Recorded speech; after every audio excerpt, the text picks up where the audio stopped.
Eto na nga, senyales to kapatid na hindi lang basta friends ang tingin niya sa'yo, kundi more than that na kapatid. Interesado ka malaman kung ano yung mga senyales na yan? Tara, pag-usapan natin yan. Let's keep on watching.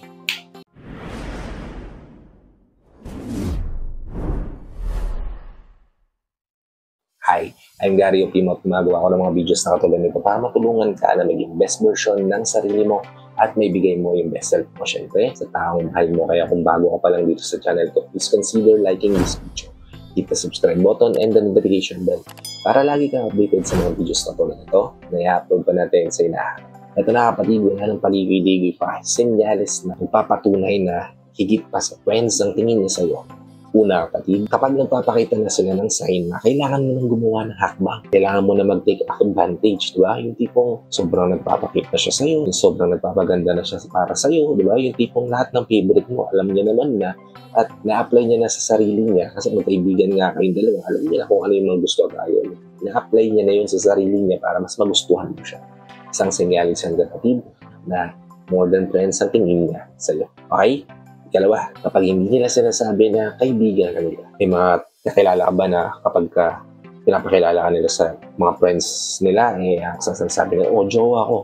O, diba? Kapag ganyan kapatid, tinatatak nila sa isipan nila na hindi ka lang talaga nila friend. Hindi, mas higit pa doon yung pagtingin nila sa'yo. Hindi yun sa nag-a-assume kasi kapag patuloy nilang ginagawa yan, itong tatatak sa isipan nila at magugustuhan nila yung ganun pakiramdam nila. Nire-repair ka nila as hindi friend, kundi jowa nila. Okay?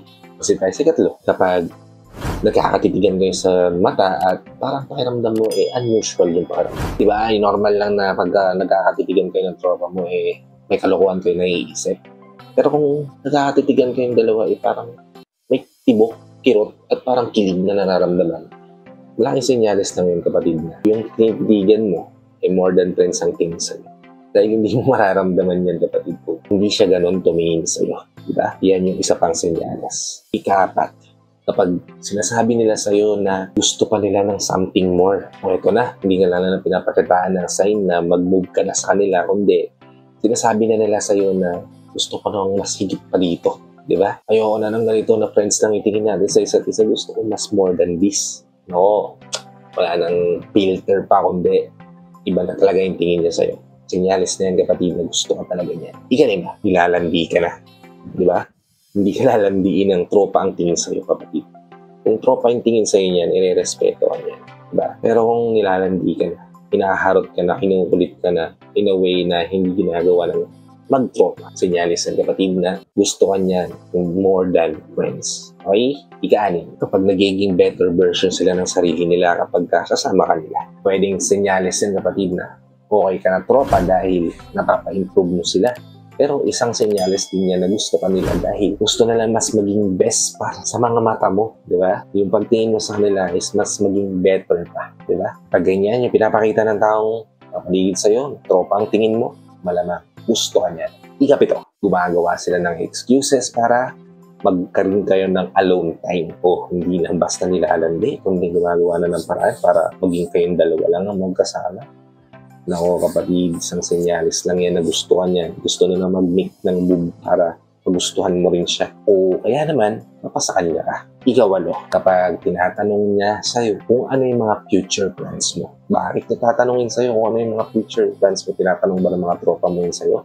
Malamang hindi, di ba? Mas gusto nila yung present you. Pero kung mas pinopokusan nila yung future plans mo, malamang gusto ka niya. Kasi mas binivisualize niya yung future nyo ng magkasama. Diba? Sineset niya na sa sarili niya kung ano yung mga bagay na posible niyang gawin na magugustuhan mo at magugustuhan din niya sa future. At yan yung isa senyales na mas gusto niya maging more than friends kayong dalawa.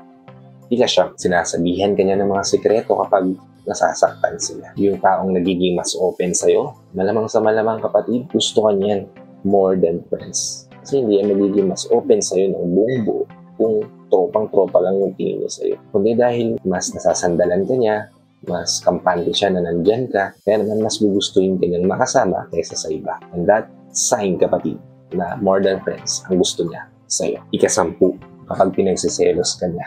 Uy, eto na kapatid, pinagsiselos ka niya. Malamang sa malamang kapatid, gusto ka niyan. Kasi bakit pinagsiselos? Anong reason niya? Diba?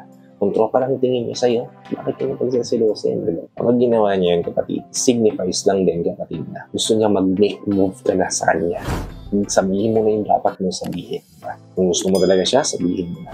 Kung ayaw mo talaga siya, sabihin mo na. Kaya ginagawa na magselos ka. Kasi more than friends, ang tingin niya sa'yo. Ika-11, nagagalit sila kapag may someone o ibang tao na nagme-make move sa'yo. Bakit naman siya magagalit kung walang reason, di ba? Yung nagpapakulit sa'yo na guy o nagpapakulit sa'yo na girl, bakit siya magagalit kung hindi special yung tingin niya sa'yo? Diba? Overprotective lang, tropa lang, overprotective, diba?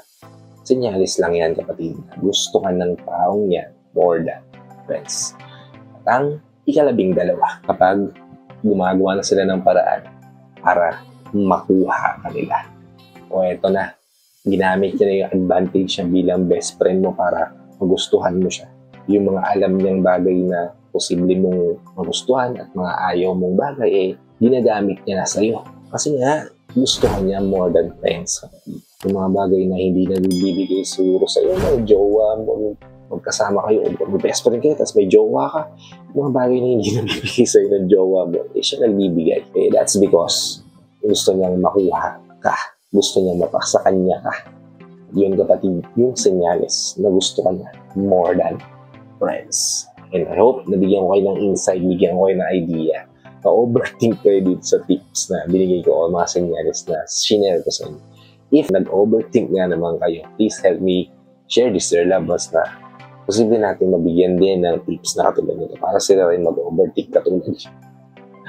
Sa lahat ng FW viewers natin at sa mga viewers natin dito sa Pilipinas na walang sawang nanonood, sumusuporta at lagi nakatune in sa mga video na ina-upload ko. Maraming salamat po sa palagay niyo panonood at pag-suporta. Kung bago ka pa lang dito sa channel ko, please consider liking this video. Hit the subscribe button and the notification bell para lagi kang updated sa mga videos natin dito.